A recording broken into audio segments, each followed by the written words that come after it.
Assalamualaikum warahmatullahi wabarakatuh. Nama saya Muhammad Alter Said Sidik dari kelas 2B D3 Administrasi Bisnis Politeknik Negeri Ujung Pandang, Makassar. Saya akan menjelaskan tentang video UAS Pelayanan Prima, yaitu mata kuliah Pelayanan Prima yang dibawahi oleh Pak Serpian SST MAB. Langsung saja ke persoalan yang pertama. Nomor 1. Jelaskan perbedaan karakteristik barang bersifat publik. Barang publik adalah untuk masyarakat secara umum atau keseluruhan. Contohnya, jalan raya merupakan barang publik. Kebanyakan pengguna jalan tidak akan mengurangi manfaat dari jalan tersebut. Semua orang dapat menikmati dan manfaat dari jalan raya. Dan jalan raya dapat digunakan pada waktu bersamaan. Barang publik adalah barang yang penggunaannya dialokasikan secara umum atau barang yang tidak dapat dibatasi penggunanya dan tidak ada biaya yang dikeluarkan untuk mendapatkannya. Barang publik memiliki sifat non-rivalry atau tidak ada persaingan dan non-excludable atau tidak ada pengkhususan dalam mengakses barang tersebut. Soal yang kedua yaitu apa yang dimaksud dengan citizen charter.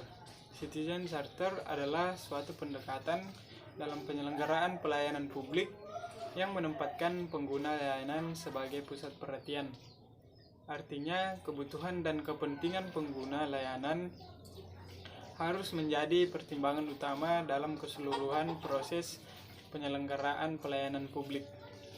Selanjutnya, soal yang ketiga yaitu jelaskan perbedaan pelanggan internal dan pelanggan eksternal. Pelanggan internal adalah pelanggan yang tidak mengkonsumsi barang atau jasa yang dibeli secara langsung, melainkan menjualnya kembali. Contohnya adalah distributor, agen resmi, atau produsen suatu barang dengan mengolah atau memberi nilai tambah ekonomi terhadap barang yang dibeli tadi untuk dijual kembali.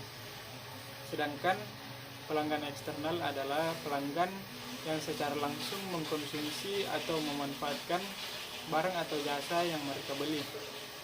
Contohnya, konsumen terakhir seperti ibu rumah tangga yang membeli secara rutin kebutuhan rumah tangga bulanan. Selanjutnya, soal nomor 4, jelaskan dan berikan contohnya apa yang dimaksud dengan customer related process. Customer related process atau proses hubungan pelanggan adalah proses yang terkait dengan desain dan pengembangan, serta proses pembelian dan proses kontrol pasca beli. Contohnya, customer yang akan membeli suatu produk di sebuah toko, customer ini akan dituntun untuk bagaimana proses pembelian produk tersebut, mulai dari dijelaskannya keunggulan produk tersebut, sampai dengan follow up pasca pembelian. Selanjutnya, soal nomor 5, jelaskan bagaimana cara menghadapi keluhan pelanggan. Yang pertama, dengarkan dengan baik. Tempatkan di posisi kita sebagai pendengar yang baik. Dengarkan semua keluhan pelanggan kita, beri waktu mereka untuk mengutarakannya hingga selesai. Dan yang kedua, ajukan pertanyaan dengan sopan. Untuk mendapatkan informasi lebih banyak dari pelanggan kita boleh mengajukan pertanyaan agar kita lebih mengerti perspektif pelanggan kita. Yang ketiga, tempatkan diri kita di posisi mereka. Pelanggan tentunya ingin kita dapat ikut merasakan permasalahan mereka dan menunjukkan rasa empati kita dengan situasinya.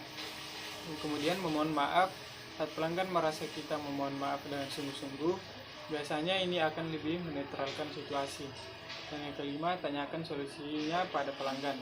Meski mereka tahu atau tidak apa solusi yang terbaik atas permasalahannya, namun tidak ada salahnya untuk menanyakan solusi atas ketidakpuasan pelanggan tersebut. Jika kita melakukan demikian akan mengurangi sedikit rasa kekecewaan mereka. Jadikan pelanggan kita sebagai partner dalam menyelesaikan masalah. Dan yang keenam, selesaikan masalah. Begitu kita mendapat komplain dari pelanggan, segera selesaikan masalah tersebut. Jika kita tidak mampu menyelesaikannya, temukan orang yang dapat menyelesaikannya.